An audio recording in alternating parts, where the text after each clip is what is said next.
Mutual ফান্ডে SIP চালু করার পর মার্কেট বাড়লে ভালো লাগে না কমলে ভালো লাগে?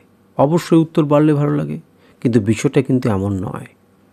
অর্থাৎ আমি কি বলতে চাইছি, আপনি মনে করুন আজকে একটি নির্দিষ্ট মিউচুয়াল ফান্ডে এসআইপি চালু করলেন, 10 বছরের জন্য চালু করেছেন। আপনার 10 বছরই টাকাটির প্রয়োজন নেই, আপনি অল্প অল্প অল্প অল্প করে এসআইপি চালু করবেন। এখন যদি মার্কেট দেখেন যে বাড়তে শুরু করলো, অর্থাৎ 1 মাস এসআইপি চালু করার পরে আপনার দাম বেড়ে গেল, আপনি খুব মনে মনে খুশি হলেন।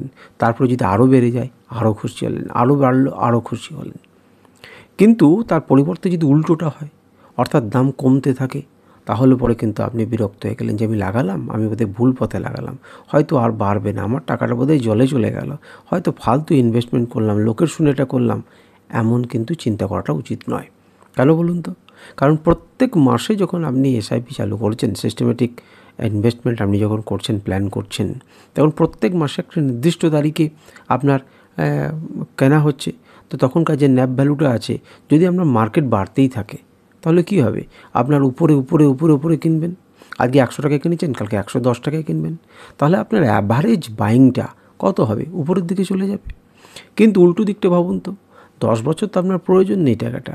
এখন যত খুশি নিচে আসুক, নিচে আস্তে আস্তে থাকলে তত লো অ্যাভারেজে তো আপনার কেনা হবে। মার্কেট তার 10 বছর একইভাবে টানা নিচে নেমে যেতে পারে না। সে নিচে নামবে, উপরে যাবে, তার তো একটা সাইকেল আছে।